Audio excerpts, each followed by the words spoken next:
Hi കൂട്ടുകാരെ, എല്ലാവർക്കും സുഖമെന്ന് വിശ്വസിക്കുന്നു. ഇപ്പോൾ എല്ലാം മഴയൊക്കെയാണല്ലോ, നാട്ടിൽ ഭയങ്കര മഴയാണെന്ന് അറിഞ്ഞ്. ഇവിടെ മഴയൊക്കെ ഉണ്ട്, ഇപ്പം ഇച്ചിരി തണുപ്പൊക്കെ തുടങ്ങിയിട്ടൊക്കെ ഉണ്ട്. അങ്ങനെ ഒരുവിധം ഇതായിട്ട് കാലാവസ്ഥ പൊയ്ക്കൊണ്ടിരിക്കുന്നു. അപ്പം ഇന്ന് ഉച്ചയ്ക്ക് എന്തോ ചെയ്യാമെന്ന് ഇങ്ങനെ ആലോചിച്ചുകൊണ്ടിരുന്നപ്പോൾ ഞാൻ ഓർത്ത് ബാംഗ്ലൂർ സ്റ്റൈൽ ഒരു റൈസ് ബാത്ത് ഉണ്ടാക്കാമെന്ന് കരുതിയാണ്. അതെങ്ങനെയാണെന്ന് നിങ്ങൾക്കൂടി ഞാൻ ഷെയർ ചെയ്യാമെന്ന് കരുതി. അപ്പം നമുക്ക് വീഡിയോയിലേക്ക് പോകാം. എങ്ങനെയാണ് റൈസ് ബാത്ത് ബാംഗ്ലൂർ സ്റ്റൈലിൽ ചെയ്യുന്നതെന്ന് നമുക്ക് കണ്ടു നോക്കാം. വരും കൂട്ടുകാരെ.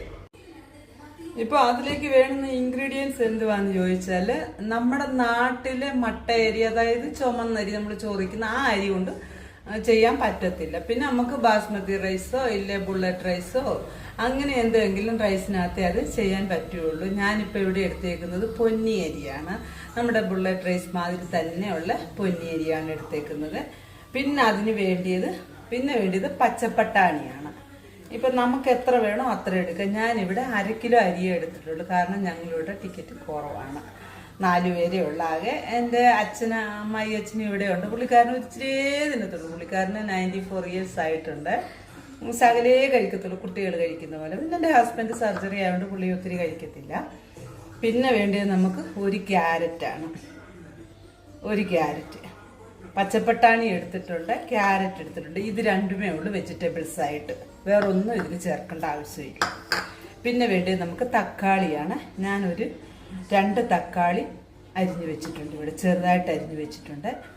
1 സവാള ചെറുതായി അരിഞ്ഞു വെച്ചിട്ടുണ്ട്. പിന്നെ നമുക്ക് എരിവിന് ആവശ്യമായ പച്ചമുളക്, അത് അവരവരുടെ ഇഷ്ടം എത്ര വേണോ അതെടുക്കാമെന്ന്. പിന്നെ മല്ലിയില പുതിന ഇല രണ്ടും കൂടെ ചേർത്ത് ഞാൻ 1 കപ്പ് കഴുകി ഇവിടെ വെച്ചിട്ടുണ്ട്. നമുക്ക് പിന്നെ വേണ്ടത് തേങ്ങ ഓപ്ഷണലാണ്, നമുക്ക് വേണമെന്നുണ്ടെങ്കിൽ മാത്രം ചേർത്താൽ മതി. നമുക്ക് വേണ്ടെന്നുണ്ടെങ്കിൽ അവരവരുടെ ഇഷ്ടം, വേണമെന്നുണ്ടെങ്കിൽ ചേർത്താൽ നല്ല ടേസ്റ്റാണ്, അതുകൊണ്ടാണ്. ഫസ്റ്റ് മെത്തേഡ്, നമുക്ക് ഈ മല്ലിയില പുതിന ഇല പച്ചമുളക് ഇത് ഇത്രയും ഒന്ന് അരച്ചു കൊണ്ടുവരാം. പിന്നെ വേണ്ടിയത് ഇഞ്ചി പൂണ്ട് പേസ്റ്റാണ്. ഇഞ്ചി പൂണ്ട് പേസ്റ്റ് ഉണ്ടെങ്കിൽ അത് ചേർക്കാം, ഇല്ലെങ്കിൽ ഇഞ്ചി പൂണ്ടെന്ന് പറഞ്ഞ് ഇഞ്ചി വെളുത്തുള്ളിയെ സഡനായിട്ട് അങ്ങ് വന്നുപോയി. ഇഞ്ചി വെളുത്തുള്ളി ഉണ്ടെങ്കിൽ നമുക്ക് അത് അരച്ച് ചേർക്കാം. ഇപ്പോൾ എനിക്കത് പൊളിക്കാനുള്ള നേരം ഒന്നും കിട്ടിയില്ല, അതുകൊണ്ട് ഞാൻ കടയിൽ നിന്ന് ഇപ്പം പേസ്റ്റ് മേടിക്കുമായിരുന്നു. അത് മേടിച്ചത് ഇപ്പോൾ ഇച്ചിരി വെച്ചിട്ടുണ്ടായിരുന്നു, അതാണ് എടുക്കുന്നത്. ആദ്യത്തെ സ്റ്റെപ്പ് നമുക്കിത് അരച്ചെടുത്ത് കൊണ്ടുവരാമേ. തേങ്ങ ഒന്ന് നൈസായിട്ട് സെപ്പറേറ്റ് അരയ്ക്കണം. മല്ലിയില പുതിന ഇല ഇതും പച്ചമുളകും കൂടെ നമുക്ക് ഒന്നിച്ചൊന്ന് അരച്ചെടുത്തോണ്ട് വരാം. ഒത്തിരി അങ്ങ് നൈസായിട്ടൊന്നും അരയണ്ട, ഒന്ന് ചെറുതായിട്ടൊന്ന് അരിഞ്ഞാൽ മതി. നമുക്കിത് അരച്ചെടുത്തുകൊണ്ട് വരാം.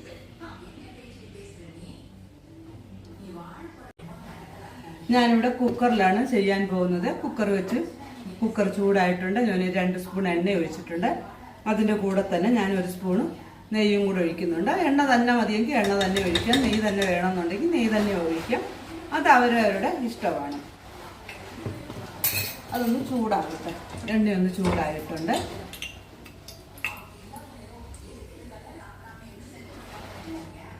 എണ്ണ ചൂടായിട്ടുണ്ട്. ചൂടായ എണ്ണയിലേക്ക് നമുക്ക് കറുവപ്പട്ട, ബേ ലീഫ്, ഏലക്ക, ഒരു 3-4 ഏലക്ക ഇത്രയും കൂടി ഇട്ട് കൊടുക്കാമേ.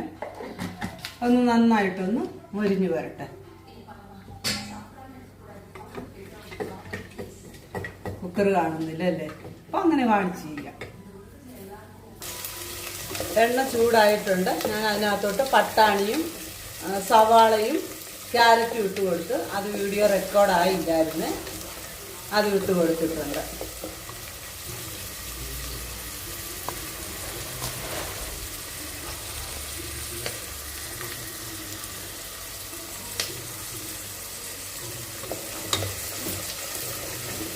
ജസ്റ്റ് ഒന്ന് ആ പച്ചവാസനയൊക്കെ ഒന്ന് പോയി കിട്ടിയാൽ മതിയേ.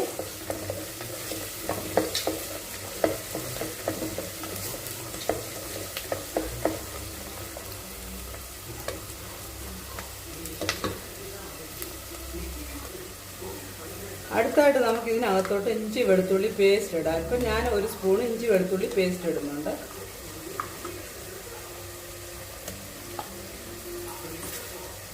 നമുക്ക് നന്നായി ഒന്ന് മിക്സ് ചെയ്ത് കൊടുക്കാം. ആ പച്ചവാസനയൊന്ന് മാറി കിട്ടും. ഇതിനകത്തോട്ട് തന്നെ നമ്മൾ അരച്ച് വെച്ചേക്കുന്ന മല്ലിയില, പുതിന ഇല, പച്ചമുളക് ഇതയും ചേർത്ത് കൊടുക്കുക.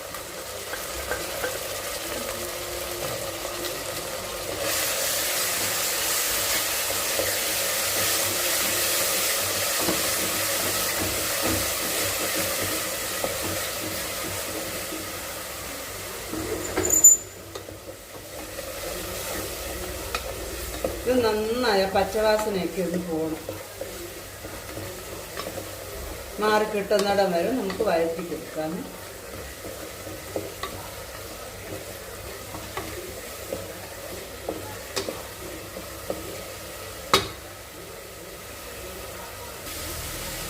ആ പച്ചവാസനയൊക്കെ മാറി കിട്ടിയിട്ടുണ്ട്. നമുക്ക് ഇതിനകത്തോട്ട് നമ്മൾ അരിഞ്ഞു വെച്ചിരിക്കുന്ന തക്കാളി കൂടെ ചേർത്ത് കൊടുക്കാം.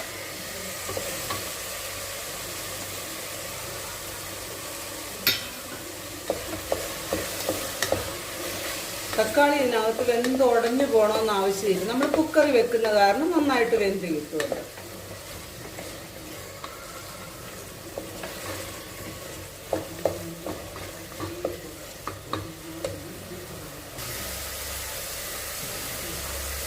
അങ്ങനെ നമ്മുടെ തക്കാളിയെല്ലാം നന്നായിട്ട് ഉടഞ്ഞിട്ടുണ്ട്. ഇവിടെ ഒന്ന് മൂത്തിട്ടുണ്ട്.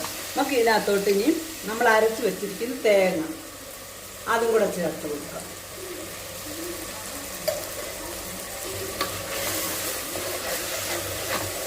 നന്നായിട്ട് ഇളക്കി കൊടുക്കാമേ.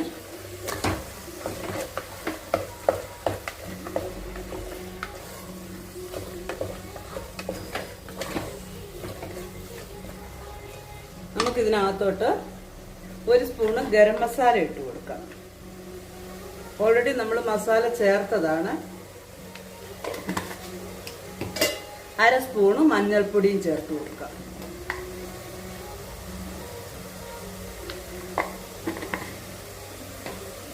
ഒന്നുകൂടി ഇളക്കാം.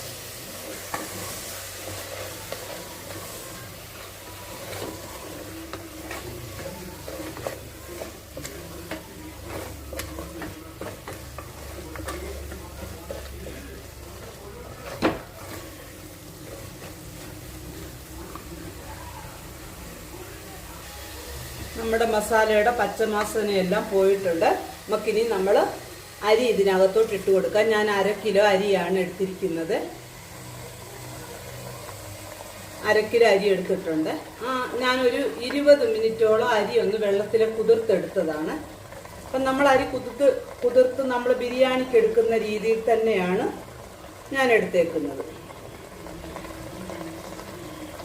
പിന്നെ ഇതിനകത്ത് ലെമണൊന്നും പിഴിഞ്ഞ് ഒഴിക്കേണ്ട ആവശ്യമില്ല. ഞാനതൊന്നും ഒഴിച്ചിട്ടില്ല. നമുക്കിനി നന്നായിട്ടൊന്ന് ഇളക്കി യോജിപ്പിക്കാം.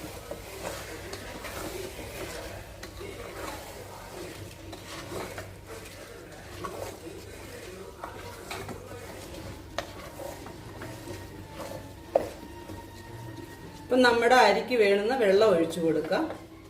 അരി വേവാൻ ആവശ്യമായ വെള്ളമേ. പിന്നെ ഓപ്ഷണലാണ്, ഓരോർക്ക് ഇഷ്ടമുണ്ടെങ്കിൽ മാത്രം അണ്ടിപ്പരിപ്പ്, മുന്തിരിങ്ങ ചേർത്ത് കൊടുക്കാം. ഞാനിവിടെ ഇച്ചിരി ചേർക്കുന്നുണ്ട്. ഇത് വറുത്തതാണ് കേട്ടോ.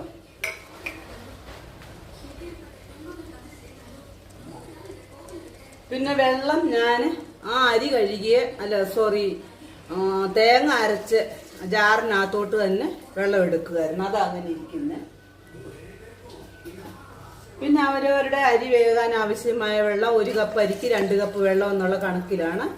ഇപ്പൊ എനിക്കിവിടെ ഞാൻ കറക്റ്റ് കപ്പ് കണക്കിൽ എടുത്തിട്ടുണ്ട്. ഇപ്പൊ 1/2 കിലോ അരി അല്ലായിരുന്നു, അതിനനുസരിച്ച് ഞാൻ എടുത്തിട്ടുണ്ട്. ഇപ്പൊ നമ്മൾ ഇതുവരെ നമ്മുടെ റൈസിന് ഉപ്പിട്ടില്ല. ഇനി നമുക്ക് ഉപ്പ് ചേർത്ത് കൊടുക്കാം.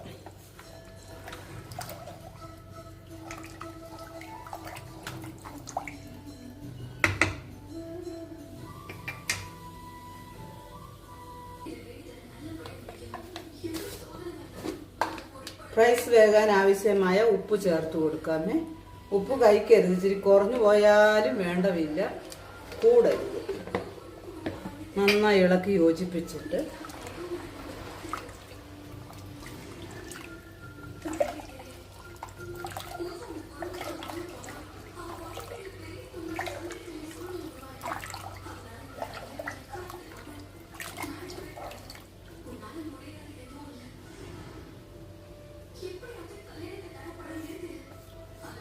ഉപ്പെല്ലാം കറക്റ്റിനുണ്ട്.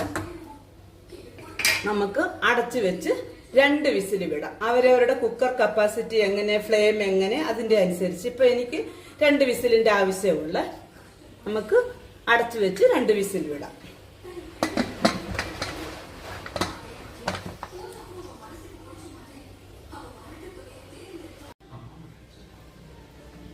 അങ്ങനെ നമ്മുടെ കുക്കർ വിസിലെല്ലാം പോയിട്ടുണ്ട്. നമുക്കൊന്ന് തുറന്ന് നോക്കാം.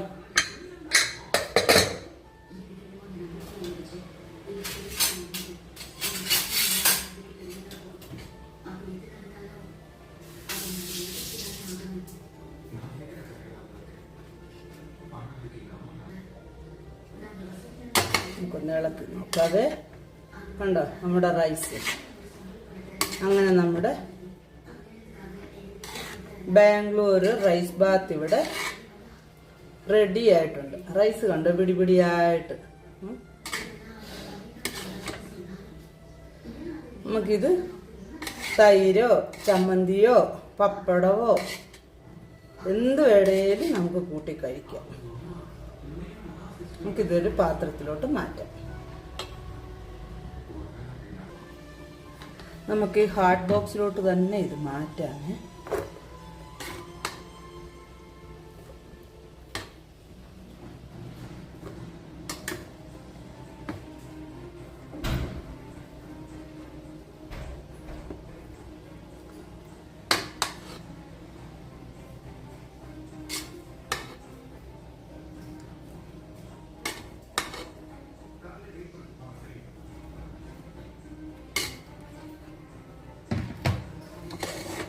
കണ്ടോ അടിക്കൊന്നും പിടിക്കാതെ കറക്റ്റ് വെള്ളമൊക്കെ ആയിട്ട് നമ്മുടെ റൈസ് ബാത്ത് അങ്ങനെ സൂപ്പറായിട്ട് വന്നിട്ടുണ്ട്.